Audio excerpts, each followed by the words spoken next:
Good evening all, and welcome. Stalkers are certainly scary. Those people who follow you around and will never let you rest. So, tonight, we're going to be venturing into dark territory. Stay safe, and let the darkness take control. This happened around October, so not too long ago. And it's undoubtedly one of the most terrifying things that has ever happened in my life. To give you some background info, I live in a rather secluded home with my 21-year-old half-sister Cindy, since neither of us have parents. Anyway, we literally have 20 outdoor cats freely roaming the property, except Jasper, Cindy's big Maine Coon tabby, who she spoils the heck out of, and probably loved more than most people. Honestly, I can't say I blamed her for that. Jasper loved to cuddle, was friendly to everyone, and he usually would greet us outside when I came home from school. As far as cats come, Jasper sure was one of a kind. This will be relevant for a little later. Due to a severe outbreak of COVID in my area, my school forced us to transfer to virtual learning until further notice. Unlike a lot of other kids. I don't mind online learning because of this. My connection is so bad I can't even access Google Meets. I get out of participating in the live stream and simply just do my homework. So anyway, when Cindy found out we were switching to online, she immediately told me that she wanted me to go to work with her and I could do my schoolwork there. When I ask her why she wanted me to go with her, she proceeds to tell me that she doesn't feel safe with me being here home alone all day. This baffled me, because during the summer, I was left home alone the entire freaking day while she was at work, and it was never a problem. I was a bit suspicious, but decided it was best to not pitch up an argument. Maybe she was just lonely, and didn't want to admit it. So that was that. My sister works 3 different jobs, depending on the shifts she picks up, and the last job of the day is either the dealership or the local Japanese restaurant, so I had to sit in a booth or a chair somewhere in the corner doing my homework while my sister went on her own doing her little tasks. It sucked, yes, and I was still inwardly fuming at the fact why I couldn't have just done all this at home, and I eventually found that out. I was sitting in a booth with my MacBook finishing up an assignment that I had been procrastinating on when a guy walked through the front entrance. He, at first, appeared to be a pretty normal dude, so I initially didn't pay much mind to him. But when he sat down at the bar and kept trying to talk to my sister, who blatantly showed little interest in speaking to him, was when I couldn't tear my attention away. As I mentioned prior, my sister is 21, and I couldn't really tell because half of his face was obscured by a mask. But this dude had to be at least in his 30s, so it's no surprise she wasn't interested. But as this continued to escalate, I literally had to plug my nose in order to suppress my laughter. Could this guy seriously not take a hint? I felt a twinge of sympathy for my sister, though it's never fun dealing with some douchebag who's relentless. Finally, when Cindy's shift ended, she seemed happier than ever to get the hell out of there. Being the younger sister, of course, I teased her about it and said something along the lines of, "So, who's the guy you were talking to?" And she literally cringed as though she was caused physical pain. Cindy went on to tell me that the guy had been coming to visit her at work for some time. He had introduced himself as Chandler and claimed that he lived relatively close to us. My sister was dubious about that though, because the only person that lives near us is our neighbor Doris, a woman in her 60s. After that, we headed back home, but what she said had only brought more questions to the forefront. Why did Cindy want me to go to work with her? Was she scared of the guy coming to our house and doing something to me while she was away? The thoughts sent chills skittering down my spine. As we were driving back to the house, I ventured to ask Cindy what exactly this guy knows about her, and she said the only information she gave out was her first name and how old she was, and that she had a younger sister and stuff about the cats, but had never given him so much as a hint as where we lived. And I have to admit, it made me feel quite queasy. but perhaps could have just been a neighbor we'd never met. I haven't even lived with my sister for a year at that point, and she hasn't even lived in the area for that long either, so I just dropped the subject. However, as the days went on, and I had to spend my school days at my sister's work, this dude occasionally showed up to hit on her. And the creepy thing was that this dude knew every place she worked, which I was absolutely disturbed by, unless, which I doubt, Cindy had told her exact schedule and all the places she worked. I suggested to Cindy that maybe she should call the cops, but I couldn't imagine what help they could do, considering that the creeper hadn't broken any laws yet. He was just being a creep. Cindy concluded the same thing, and said that maybe if she continues not showing any interest, he'd finally get the hint and leave her alone. I then asked her the reason she wanted me coming to work, and she admitted that it was because of this guy. I felt like a jerk for being so annoyed about it in the past. If I was scared on her behalf, I couldn't imagine how uncomfortable she must have felt. Unfortunately, the guy never seemed to get the damn hint, and continued to pull stuff on Cindy. On an unbusy day at the Japanese restaurant, the infamous dude dragged his stump ass into the building and jumped into his casual business of pestering my sister. And about the 1300th time of politely turning him down, Cindy finally snapped, and made a huge scene of going absolutely crazy on the guy, shouting at him that she was not interested and to just leave her alone and to never bother her again. Humiliated, the dude slipped out of the restaurant, leaving my sister seething in his wake. And if I'm being honest, I've never seen my sister go off like that on anyone, not even my misbehaving ass. Cindy began to full out slobber into her co-worker's shoulder after that, and everyone there was wondering what the hell happened. I couldn't blame them. I just really hoped the dude was done with this creepy shenanigan stuff. But boy was I wrong. After everything went down, he stopped coming to my sister's work, and seemed to quit bothering her altogether. She thought her outburst was what finally did the trick, and we wouldn't have to deal with the freak anymore, but she still wanted me coming to work just to be safe. And, if I'm going to be truthful, I was actually okay with that. Strangely, as the creepless week progressed, something was going on with Jasper. He was throwing up and having some sort of diarrhea, and just seemed overall too exhausted to move.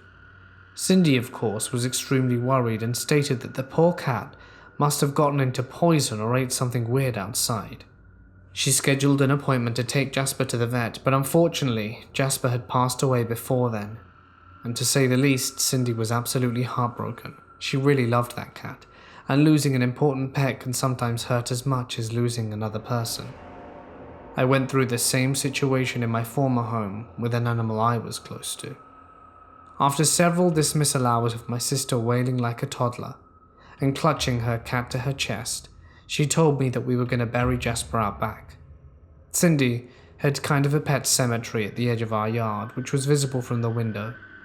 I helped her bury Jasper and made a little headstone to place on his grave, and after that, I heaved up an attempt to comfort her by making some tea and putting on the office, but she still couldn't stop crying. Later that night, at around 1 a.m, I was in the middle of FaceTiming my friend when this faint digging sound emitted outside my window. I shut up instantaneously and began listening, and made sure what I was hearing was real, and it was. Someone was outside at 1 a.m, digging a hole in our yard. Keep in mind, this is private property. "What the hell?" I muttered. She kept asking what was going on, and I responded saying that I'd be right back and hung up. With my stomach in knots, I crawled across my bed over to my window. Could it have been Cindy? I hesitantly peeked through the shades and my heart leapt into my throat with what I saw. Provided by the moonlight, I was able to scope out a silhouetted figure in the middle of the pet cemetery, digging in what appeared to be Jasper's grave. What the hell? This definitely was not Cindy. I couldn't make out any of their features, but the telltale oversized trench coat that they were wearing appeared to be giving me everything I needed to know. The bile in my stomach curdled with nausea. It couldn't have been the creep. What the hell was he doing in our pet cemetery at this time of night? What was going on? I couldn't unglue my eyes from the macabre scene, watching as the creep finally tossed aside the shovel and reached into the hole, pulling out Jasper's giant form. I absolutely hate to relive this moment, but he began to do unspeakable things to the cat corpse, things that no teenager or anyone should ever have to witness. My mouth dropped open in horror. Distraught, I finally tore my gaze away and released the scream locked in my chest and began to cry, darting to Cindy's room at wind speed. I practically ripped the door off its hinges, shrieking and sobbing at my sister to get up and get the hell out of there, and that there was someone doing stuff to our dead cat. I had to re-explain the situation at least 3 times before Cindy could understand what I was screaming about. When she did, she didn't even bother looking outside and just dialed 911. The cops took so long to arrive, and the creep had probably the sense to flee, due to the cacophony of sound going on inside. When they searched the property, I remember cracking some joke like, "I wonder what Stephen King would think of this version of Pet Sematary," which Cindy did not find amusing. Unsurprisingly, the guy was nowhere to be found, and neither was Jasper's corpse, so that sick guy actually took the cat with him, and would continue to do God knows what to it, unless the freak had been watching us bury him. I didn't know how he knew the precise spot to dig. Cindy was so upset that she started crying, and I can't say I was in much of a better condition. The cops eventually left, and there wasn't anything left to do besides fall back into an uneasy sleep. I was so disturbed that night that I ended up staying in my sister's room, and maybe got 2 hours of sleep at most, since the sickening image had been seared into my brain. The next day, however, I heard Cindy shriek from the other room. I ran out as fast as I could, demanding to know what happened and if everything was alright, and she handed me a splotchy slip of paper, and said she found it taped to the front door, and it read something along the lines of, "I couldn't have you, so I had to have what was closest to you. See." So because Cindy rejected this creep, he seriously snaked onto our property while we were away, poisoned her cat, an innocent unsuspecting animal, and ultimately ended up stealing the poor thing's corpse to do things to. Now, I've met some messed up people in my life, but this seriously tops the list. After she read it over again, Cindy promptly ripped up the paper and tossed it into our fireplace in disgust. I snapped at her, saying we should have turned it in as evidence, but she shook her head. Thankfully, we haven't seen or heard from him since then, and I really hope it stays that way. Eventually, my sister allowed me to start staying home alone again if I promised to keep all the doors locked and call her immediately if anything else weird went on. To the creep, you're a sicko, and I hope one day you come to your senses and get the help you so very desperately need. I don't know what you planned on doing with Jasper, but I hope you never bother my sister or any of her cats again. This incident happened when I was 14. I'm now 23. My dad at the time, a white water raft guide, would often be out of town during peak seasons, leaving me, my older sister of 7 years, and my stepmother at home nestled in front of the Cherokee National Forest in East Tennessee. It was later in the evening of a Friday night that me and my sister decided we wanted Subway before they closed, so we asked our stepmom and she said, sure. So my sister and I got into the car and went to Subway, which was only a few miles. As we pulled out from the stop sign at an intersection, I noticed a car get behind us. Not unusual, just that we lived in a sleepy small town, so maybe we knew them. We didn't think about it. We arrive at Subway, which is in a shabby shopping center where an old white grocery store that was right beside of the restaurant. It's dark at this point, and the car pulls into the dark, unlit parking lot where a lot of local high schoolers hang out. I quickly thought it was just another teen hanging out, but I was wrong. We finish our order and leave with our food in our hands, when I notice the car's headlights flick as we're opening our car doors. I then mention it to my sister, and she shrugged it off, so we drove away from Subway to the exit of the parking lot, and the unknown driver of this white Ford Probe floored it across the parking lot, running over to the curb to keep behind us. This definitely scared my older sister. There's multiple ways to get to our house, so we took the more intricate and confusing way to someone who doesn't know where they're going. We were scared and just wanted to get home. The vehicle kept up with us until a few turns before our neighborhood. As I mentioned before, we lived on the top of a hill, and the forest was behind us, but in front of us were 3 streets, forming a valley-like structure. We get closer to our house, and since we lost the follower, we figured we were being paranoid. We get to our driveway and walk inside and kind of jokingly tell our story to our stepmom. And in the midst of it, we see headlights from a car in front of the house. My sister looks out the window. It's the white Probe. We're scared at this point, because this person either was very aware of where we lived, or was a neighbor that we weren't aware of.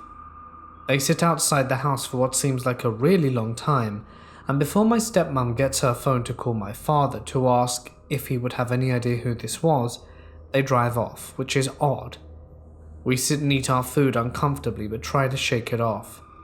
And we see the old vehicle outside again 4 more times. Later, when my father called, he wasn't sure who it was, but assured us we were okay and that we had firearms in the house.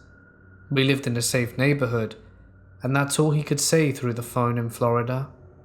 Maybe it was someone who was lost, or thought they knew my sister. We didn't know. My stepmom had to work the next day. Since it was the weekend, my sister and I slept in late and awoke at around 11 AM and decided to play some video games. Shortly after we started playing, there was a knock at the front door.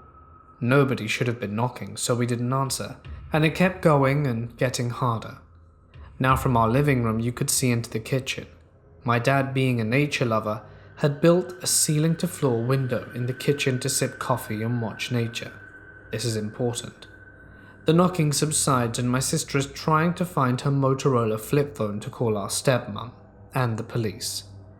As she's doing that, we both see this man peering inside our large kitchen window, and as we make eye contact, he turns and walks up the hill into the national forest. The police arrive several minutes later, and so does our stepmom, who was also besides herself. The police ask if we knew who this could have possibly been, and why whoever this was would have left a note on our door. A note on our door, I thought? Till we read writing, the poorly written note that was written on a torn corner of a piece of sticky paper pad that read, "I wasn't planning on hurting anyone." We told the officers what happened, and that he went up to the hill into the forest, so they did a quick scan and said they didn't see anyone, and that we really just need to keep everything locked up for a while, be vigilant, and if we experience this again, to give them a ring. We shortly moved thereafter. This event and for other reasons, and to the man driving the white Ford Probe, let's not meet. I moved a lot growing up. By the time freshman year of high school came around, I had moved 7 or so times, and was about a year and a half into my most recent move. I had found a pretty close group of friends in middle school, and we all went to high school together. I met him through one of those close friends. They were in a band together, and even though he was almost 4 years older than us, we welcomed him into our group. Sam was easily twice my size, tall and heavy-set, and originally kind of intimidating, although I was never afraid of large men before him. Lesson learned. I kind of had a bad home life, and I spent as much time as I could at school, sometimes hanging around the school campus until 6 or 7 at night with this friend group. 3 of us lived in the same direction, and we would walk the half-hour trip together until our paths split. One slightly colder evening, Sam offered to walk me home since the others had already left. I just thought he was being a gentleman. He mentioned something from a previous move where he lived in California, where he didn't walk a friend home and something horrible happened. He left it at that, and I let him walk me home. We got a lot closer after that, and bonded over both living in California and exchanged numbers. He would message me late into the night about his depression and self-harm, and I just wanted to help. A few months later, he tried asking me out. This was a big romantic gesture. He learned a Disney song on the ukulele and sang it to me in the cafeteria, but I was already dating someone, and when I turned him down, he got angry, and freaky, and quiet, twitchy kind of angry. So I felt bad. I started seeing him everywhere. We were still friends, we still hung out in our groups, but I would pass him on the streets, walking somewhere, and a few minutes later, I'd see that he had changed direction and start following me. He would walk me to classes by following me in passing periods at distance. I started to minimize the group time we spent together, and he would follow me more and more. I had friends meet me at each class and walk me to my next one because I was starting to feel unsafe, and he knew where I lived. Then he started to talk, not to me, but to a mutual friend about the one girl in California who he tried to walk home. At first, she just shared my name, some crazy coincidence. Then, she had the same brown curly hair and blue eyes, and every time he rambled about her, she became more and more like me. And then, he said what happened. Over literal weeks, this fantasy evolved. They were walking home, and they were jumped by some guy with a knife.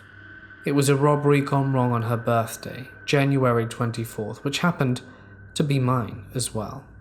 She died horribly, and he couldn't react in time. She bled out in his arms. Sarah, who has brown, curly hair with blue eyes, shares my name, my birthday, and sounds just like me, bled out in his arms. Each retelling added more and more detail, and this guy, with his sick fantasy about my death, would follow me around and knew where I lived.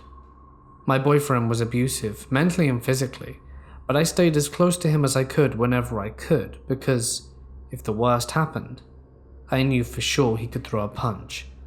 I never felt safe at school or in a little town, especially when walking home from school in the dark.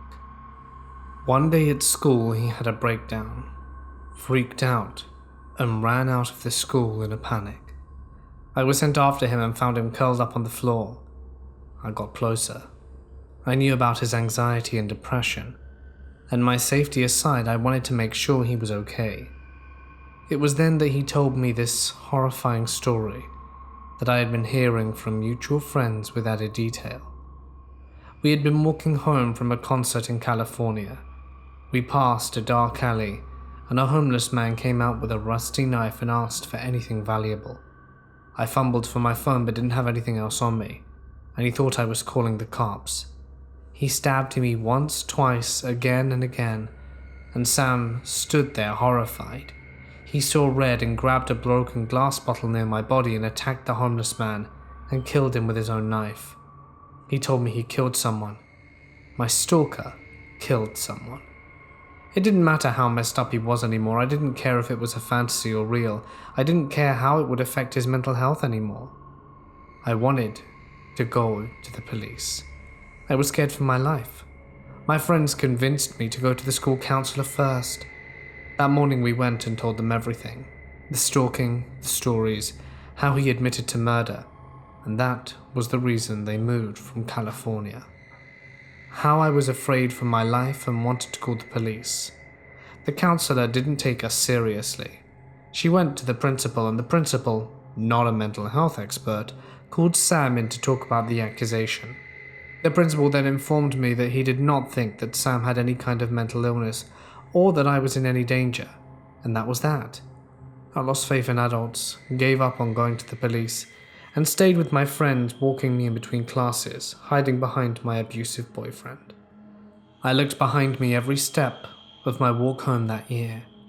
The counselors ended up gaslighting us to the point where this all feels like a fever dream now, and I think I would have made it up were it not for my journal entries recording the events of my growing panic and the similar stories from my friend group.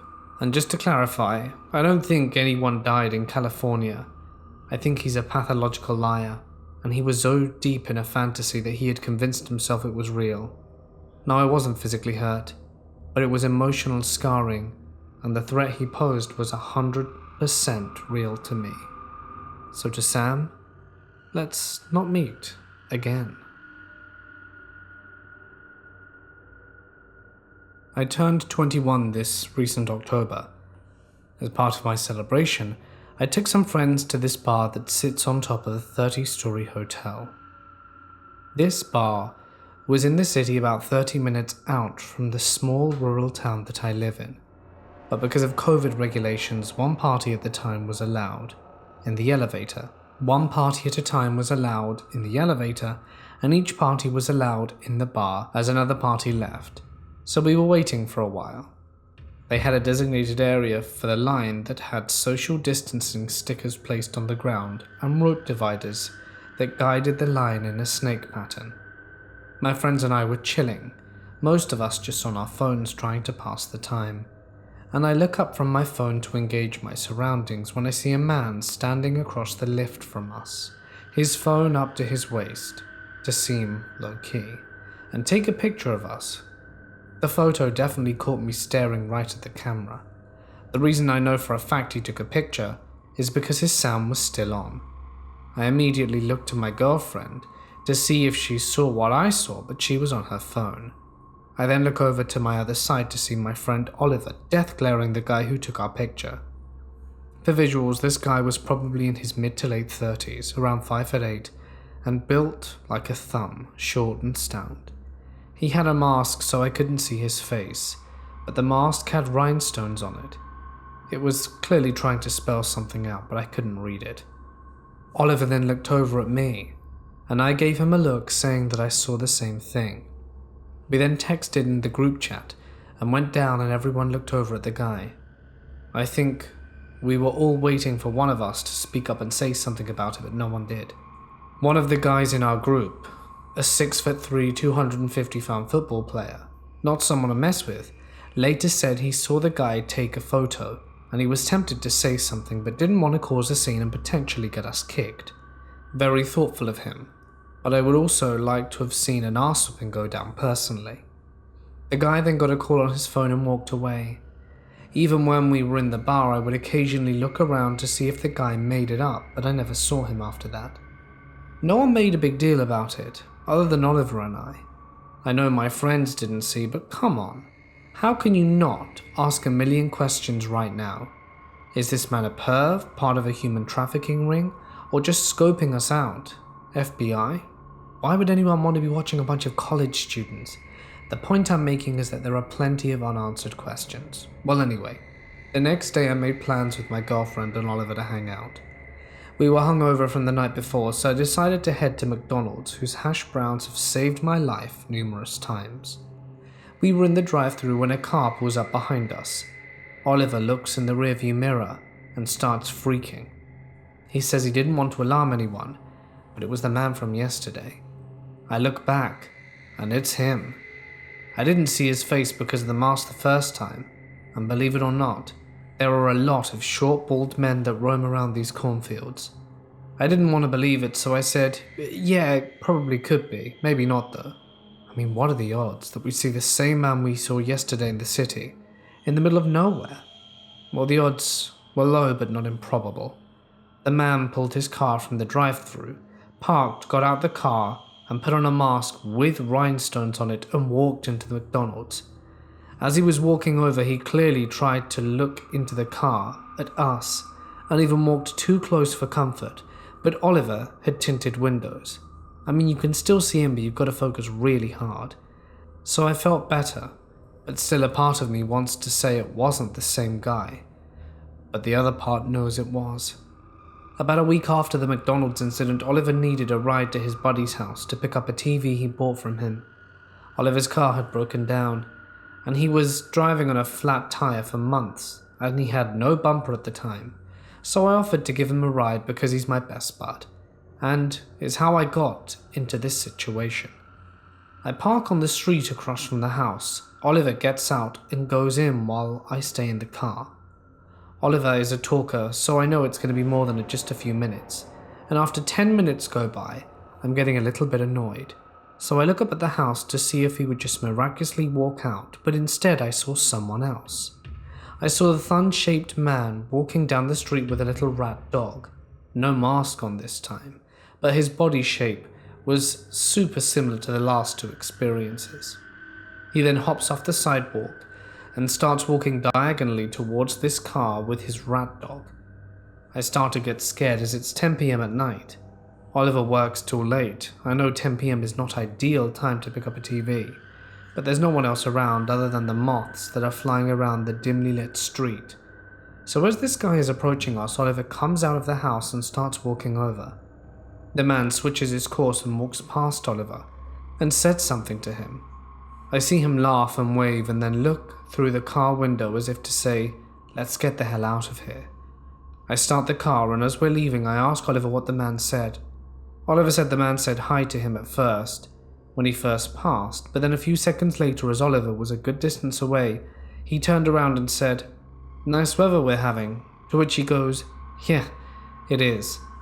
We both discussed how odd that was, and how the man strongly resembled the guy who took our picture in the city. Nothing has happened since, but occasionally I will get the feeling that someone is following me in a store, or someone is watching me when I leave my friend's place late at night.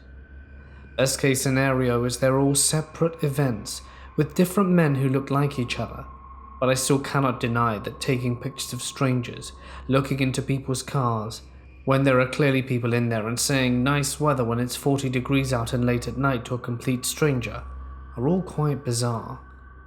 I'm not sure what to make of it. Hopefully someone can give me some insight into what we're dealing with, because I'm feeling a little paranoid.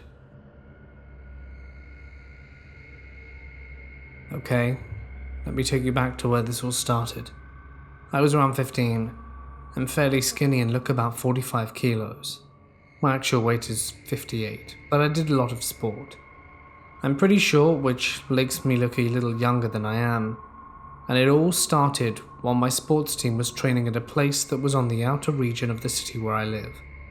While I was walking back home, I saw a group of grown-up men standing at the other side of the street. There were multiple people around, so I didn't really worry when one of them pulled out their phone and pointed it at me. The sun was setting, so at first I thought he was taking photos of the sunset or something, but as I continued walking I saw that he was following me with his phone camera, and I felt very uneasy. I started walking faster. My dad has a shop in the street, so I usually went there first to put my stuff down, so that he could take it home with his car and I would walk. But at this day, I would stay at the shop and wait until he closed to just drive home with him. They would stay there more often, so I mostly just put on a bug jacket and tried to not get noticed, since I didn't know what else to do.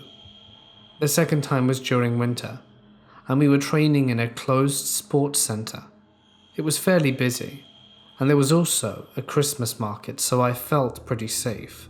But when I was walking by, I saw someone filming me. Just like the first time, but it was a different dude, and I started to freak out in my head. I was wearing one of these very big scarves, and I just pulled it up to my nose. This happened a few other times, and I walked different routes, or asked someone from my sports team if they could give me a lift, since they were going in the same direction. In spring after that, when I was going shopping for groceries, there was a weird old man standing at the register. I didn't think much of it, and thought that he was maybe waiting for his wife. He looked at least 60. I still had a weird feeling, but didn't think much of it. Then when I was at the register, the woman scanned my items, told me how much it was. As I paid, I felt something on one half of my face. He put his head right next to mine, and I didn't realize that before. I was shocked, but just took my items, the leftover money, and rushed out as fast as I could. I'm still horrified, and I'm watching my surroundings and the people around me way more. I just hope that this guy stops filming and following me. It's getting to the point where I'm starting to be disturbed. In October of 2017, my stepfather Tank passed away. Everyone I know believes he actually did pass away. I never did believe it though, although there are records of his death. Now, I say this, because I've had some odd encounters with someone that looks, sounds, and walks with a cane like he does. He stood at 6'1" and weighed roughly 260 pounds. He was 54 years old upon death and was a Hispanic Latino with a dark olive complexion and somewhat unruly facial hair. So in late October of 2017, he apparently passed away during an examination for an amputation he had about 6 months prior. This is all in a small town in northwest Pennsylvania. And 3 years after he had passed, I'd seen him around multiple times, and when I went to say, "Tank, is that you?" I'd get either no reply and looked blankly at, or just walked away from, as they turned pale as a ghost. It was from May of 2018 when the following events started to happen. At first, it was just a dream that I had where I saw him after he faked his death. This happened about 4 or 5 times in vivid detail. However, in October of 2018 is when I really started getting weirded out by suspicious activity. About this time, I started to see a 2005 candy apple red Ford Crown Victoria with slightly tinted windows stopping in front of my house at random hours of the day. These are the exact same details his car had that he was driving around in. But when it would stop, I would see someone that would resemble him exactly in the driver's seat. I would look at them, and they would turn their head to me and point in a style that I knew he did, that only me, my mother, and his cousin that lived in California knew. Thumb tucked in the closing fist on the left hand, index finger straight out, and pinky finger softly resting on his ring finger. He would only do this to me, his cousin, and my mother. It would signal that he wanted to privately talk with no one else around, so no one else would be able to know what he spoke about, and that everything said was meant between the person he was talking to and he, and that the conversation never existed. However, when this happened, I would walk to the car, but then Tank, or the person in question, would drive off, almost as if in a panic before I got close. This kept happening for about 5 months, when it just mysteriously stopped completely. And things became tame for a while. I thought it was all in my head, as if I was just missing him or perhaps something mental.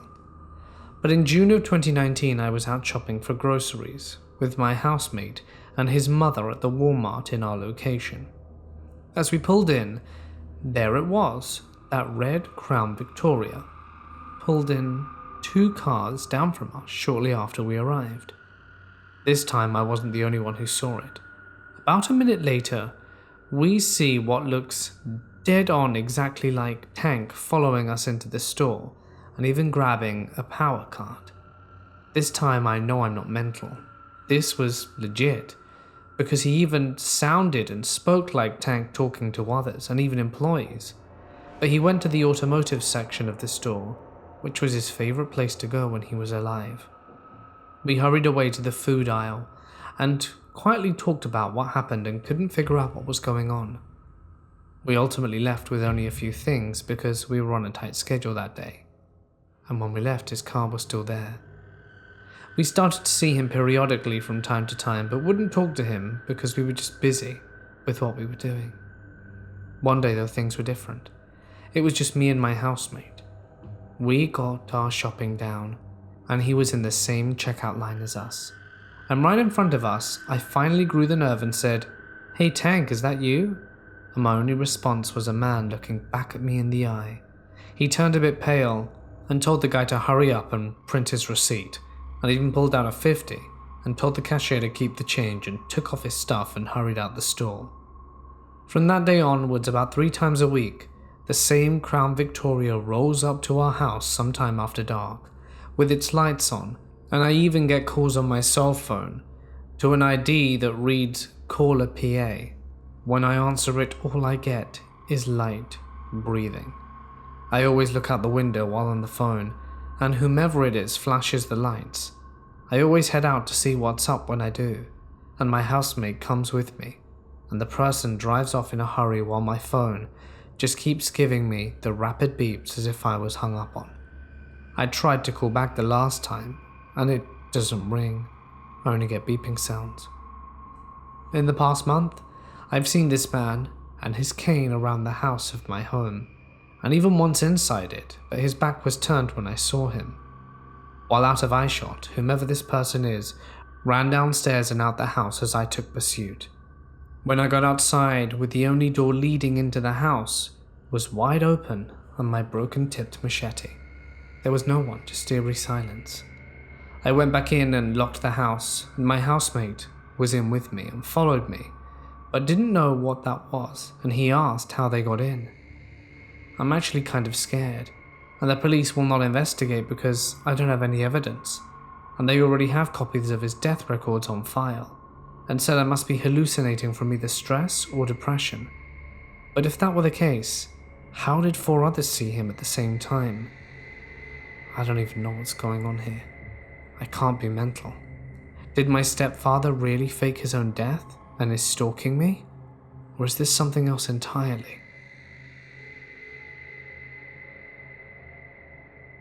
Hey guys, it's Mort here. Thank you so much for listening. I'm going to be honest, I've been quite tired today, guys. It's been a very grey day. Not unusual, but yeah. Something about the greyness just made me and the family really tired. Even Pandora was a little tired, not a lot, even though she's an absolute firecracker full of energy. She was just a little bit more sluggish than normal, but still, did plenty of stuff today. If you enjoyed today's stories, you know what to do. You can let me know, and if anyone would like to be a beta tester for our new app, feel free to let me know. That would always be great. Yeah, we've opened it up now to everyone, so you can do that if you so wish. As always, a huge thank you to my amazing, lovely, and fantastic patrons and members whose names are on the screen. Thank you. You guys mean the world to me. And if you would like to contribute like $2 or $3 every month to help keep the channel running, that would be super cool and really nice. But again, you don't have to. It's always just a lovely thing if you want to do it and have the extra cash. Alright then guys, I'm going to sign off now and try and edit this video. I feel really tired and lazy today, so I just want to finish the video and probably just relax. I'm feeling tired. Stay awesome, guys, and I'll see you in the next one.